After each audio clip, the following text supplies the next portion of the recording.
নমস্কাৰ ছাত্ৰ স্বাগতম জনাইছোঁ আছাম টেষ্ট ইউটিউব চেনেললৈ। মই আজি তোমালোকৰ মাজলৈ লৈছোঁ ক্লাছ 8ৰ অসমীয়া লেচন 3 কুৱেশ্যন শ্ৰেণী। সকলোৱে ভালদৰে শুনি যাব আৰু যদি মোৰ চেনেলটো ছাবস্ক্ৰাইব কৰি থকা যাতে সকলোৱে এনেকুৱা ধৰণৰ ক্লাছবোৰ পাই থাকে। কুৱেশ্যন নম্বৰ 1, পাঠটো মনোযোগেৰে পঢ়া আৰু তলৰ প্ৰশ্নবিলাকৰ উত্তৰ লিখা। ক, জন্মসূত্ৰে এন ফ্ৰাংক কোন সম্প্ৰদায়ৰ ছোৱালী আছিল? উত্তৰ, জন্মসূত্ৰে এন ফ্ৰাংক ইহুদী সম্প্ৰদায়ৰ ছোৱালী আছিল। 2 নম্বৰ, এন ফ্ৰাংকৰ দেউতাকৰ নাম কি আছিল? উত্তৰ, এন ফ্ৰাংকৰ দেউতাকৰ নাম আছিল ফ্ৰাংক। নাজী বাহিনীৰ হাতৰ পৰা ৰক্ষা পাবলৈ তেওঁলোক ক'ত লুকাই আছিল? উত্তৰ, নাজী বাহিনীৰ হাতৰ পৰা ৰক্ষা পাবলৈ তেওঁলোক এটা পণ্যাগাৰত লুকাই আছিল। এন ফ্ৰাংকে কেতিয়াৰ পৰা কেতিয়ালৈকে দিনলেখা লিখিছিল? উত্তৰ, এন ফ্ৰাংকে 1942 চনৰ 12 জুনৰ পৰা 1944 চনৰ 1 আগষ্টলৈকে দিনলেখা লিখিছিল। দ্বিতীয় বিশ্বযুদ্ধৰ সময়ত থকা জাৰ্মান সেনাধ্যক্ষজনৰ নাম কি? এই সেনাধ্যক্ষজনে ইহুদীসকলক কি কৰিছিল? উত্তৰ, দ্বিতীয় বিশ্বযুদ্ধৰ সময়ত থকা জাৰ্মান সেনাধ্যক্ষজনৰ নাম আছিল এডলফ হিটলাৰ। এই সেনাধ্যক্ষজনে লাখ লাখ ইহুদীক নিজে আৰু সেনাৰ হতুৱাই নৃশংসভাৱে হত্যা কৰিছিল।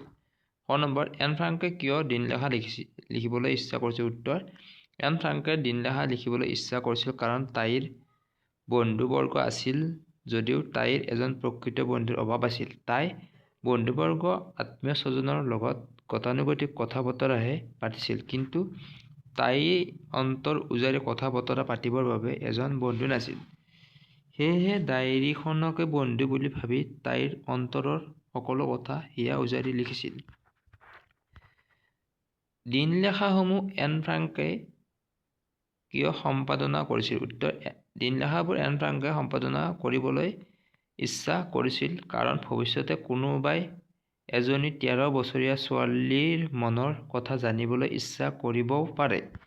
সেইবাবে এন ফ্ৰাংকে দিনলেখাসমূহ সম্পাদনা কৰিছিল ভৱিষ্যতে নতুন প্ৰজন্মই যাতে তেওঁলোকৰ সময়ত ঘটা কথাবোৰ আৰু সেই সময়ত হোৱা মনৰ ভাৱৰ কথা তাইৰ দিনলেখাখনৰ পৰাই জানিব পাৰে। সেইবাবে এন ফ্ৰাংকে তাইৰ দিনলেখাখন সম্পাদনা কৰিছিল। অট ফ্ৰাংকে পৰিয়ালসহ কিয় পণ্যাগাৰত আত্মগোপন কৰিছিল? উত্তৰ, দ্বিতীয় বিশ্বযুদ্ধৰ সময়ত জাৰ্মান সেনাধ্যক্ষ এডলফ হিটলাৰৰ নেতৃত্বত নাজী বাহিনীয়ে ইহুদীসকলৰ ওপৰত বৰ অত্যাচাৰ কৰিছিল। লাখ লাখ ইহুদীক তেওঁ নিজে আৰু সেনাৰ হতুৱাই নৃশংসভাৱে হত্যা কৰিছিল। সেই সময়ত এন ফ্ৰাংকৰ দেউতাক অট ফ্ৰাংকে পৰিয়ালসহ ইংলেণ্ডত বাস কৰিছিল।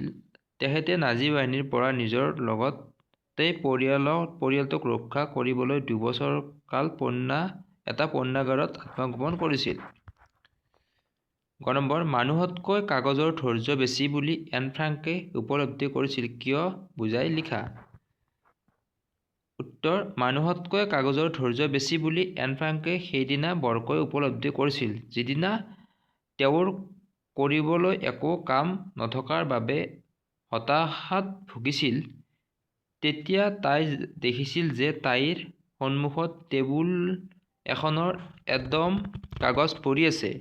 কাগজৰ দমটো বছৰ বছৰ ধৰি সেই টেবুলখনতে পৰি আছিল, তথাপিও সিহঁতৰ আপত্তি নাছিল। তেতিয়াই তাই অনুভৱ কৰিছিল যে মানুহতকৈ কাগজৰ ধৈৰ্য বেছি। খ নম্বৰ, এন ফ্ৰাংকে নিজকে কিয় অকলশৰীয়া বুলি অনুভৱ কৰিছিল? উত্তৰ, এন ফ্ৰাংকে নিজকে অকলশৰীয়া অনুভৱ কৰিছিল কাৰণ তেওঁৰ এজনো প্ৰকৃত বন্ধু নাছিল। তেওঁ যেতিয়া বন্ধুৰ লগত হাঁহি ধেমালি কৰে সেয়া মাত্ৰ গতানুগতিকহে আছিল, কিন্তু অন্তৰ উজাৰি সকলো কথা আদান প্ৰদান কৰিব পৰাকৈ এজন বন্ধুৰ অভাৱ অনুভৱ কৰিছিল। আজিৰ ক্লাছটোত ইমানখিনি আছিল। নেক্সট আৰু বাকী কুৱেশ্যন চাই দিম। সকলোৱে ভালকৈ পঢ়িব বুলি আশা কৰি আজিৰ ক্লাছটো ইমানতে সমাপ্ত কৰিছোঁ। নমস্কাৰ।